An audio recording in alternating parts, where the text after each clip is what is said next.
안녕하세요. 책 푸는 여자 윤입니다.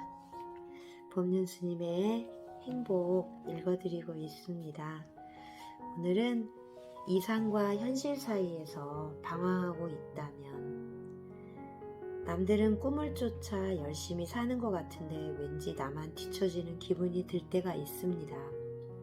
게다가 이루고 싶은 꿈, 하고 싶은 일이 있는데도 현실적인 여건 때문에 포기할 수밖에 없다면 마음의 갈등이 더 크겠지요.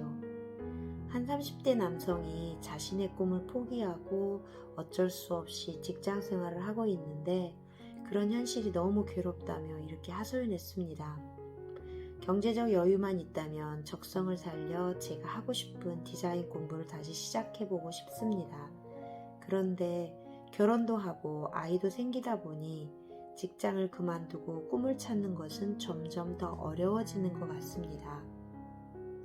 이대로 꿈을 포기하고 하루하루 살아도 될까요? 우리는 흔히 적성에 맞는 일을 해야 행복할 거라고 생각합니다. 그러나 적성이란 있다고도 할 수 있고 없다고도 할 수 있습니다. 저는 과학자가 되는 것이 꿈이었고 적성에 맞다고 생각했습니다.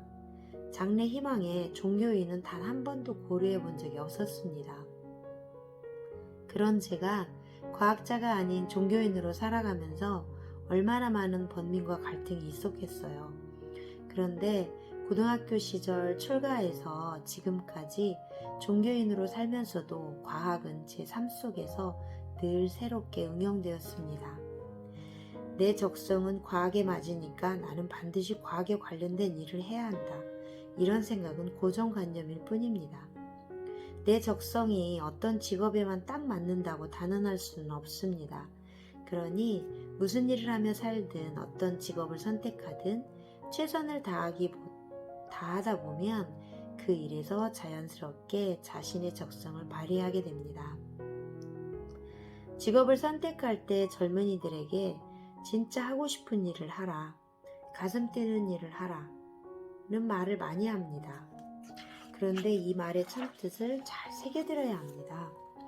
자기가 잘할 것 같고 꼭 하고 싶은 일이 있다면 사람들이 흔히 말하는 잘 나가는 직업인지 아닌지를 너무 따지지 말고 당장 돈이 되지 않더라도 도전하라는 의미예요.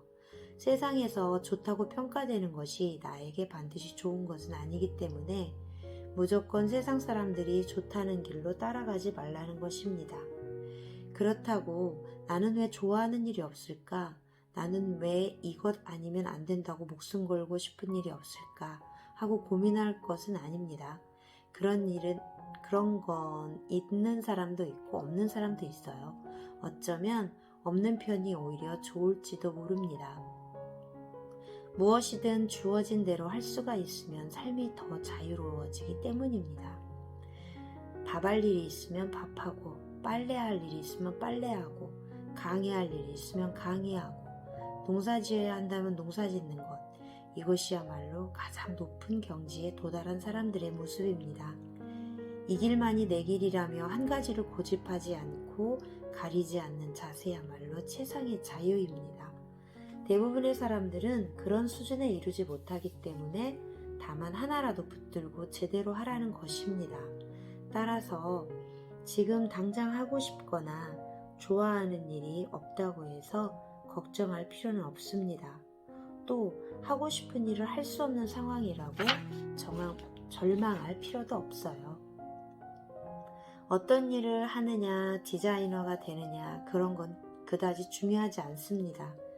인연이 되는 대로 무엇이든 하면서 자기의 적성과 장기를 살릴 수 있습니다. 꿈을 찾는다고 현실을 등한시하고 미래의 행복을 위해서 좋아하는 것만 찾아다니면 인생을 허황되게 살기 쉽습니다. 그렇다고 현재의 밥벌이에만 급급하다 보면 미래에 희망이 없겠지요. 그래서 우리는 이상을 쫓을 것인가 현실을 중요시할 것인가를 놓고 항상 갈등합니다. 그런데 이상과 현실은 모순관계에 있지 않습니다. 두 발은 현실에 딱 딛고 서서 두 눈은 이상을 향해서 한 발씩 한 발씩 나아가면 됩니다. 제가 30년 전에 처음으로 포교당을 열었습니다. 그때 복을 비는 기복신앙이 아니라 부처님의 바른 법을 가르치는 수행도량을 만들겠다고 서원을 세웠습니다. 그래서 어느 절에 들어가 처음에는 제 나름의 뜻을 가지고 전법 활동을 시작했는데 그곳 신자들과 계속 갈등이 생겼습니다. 왜냐하면 그곳에서는 기복신앙 같은 그런 신앙활동을 했었는데 제가 기복신앙을 버리고 수행하라고 가르쳤기 때문입니다. 그러다 보니 주변에서 주지스님께 저러다 신도 다 떨어진다 라고 항의하는 사람들이 생겼습니다. 어쩔 수 없이 그 절에서 나와 조그만 법당을 내고 새롭게 포교활동을 시작했습니다. 이때 처음부터 사람들이 많이 찾아왔을까요? 아닙니다. 부처님의 바른 가르침을 공부합시다 라고 광고 전단지부터 돌렸는데요. 첫 시간에 2명이 참석했다가 강의가 끝나고 나니 1명이 떨어져 나가고 딱 1명 남았어요. 이렇게 법문을 하지 않은 날에는 아르바이트에서 운영 비용도 벌어서 충당도 했고 그런 방식으로 4년을 병행하다가 법당만을 유지할 즈음에 아르바이트를 그만뒀습니다. 그렇게 한 사람 한 사람이 모여서 오늘이 되었습니다. 만약 당시에 상황이 어렵다고 적당히 기존 방식과 타협을 했다면 제가 가고자 했던 이 길을 갈 수 없었겠지요. 물론 미래에 대한 꿈이 확실하다 해도 현실적인 어려움이 닥치면 때로는 내가 과연 지금 옳은 길을 가고 있나 하는 의심이 들 때가 있습니다.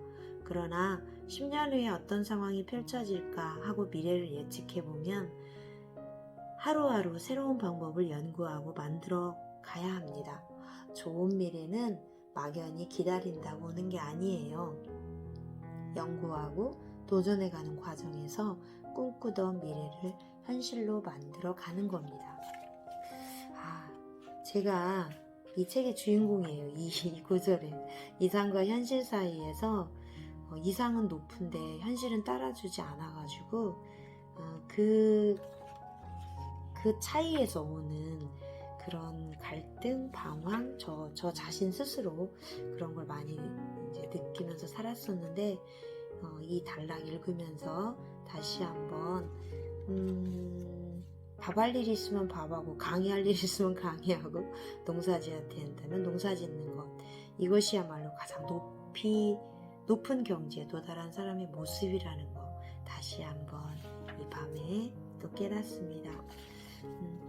좋은 밤 되시고요. 책 보는 여자 윤이었습니다.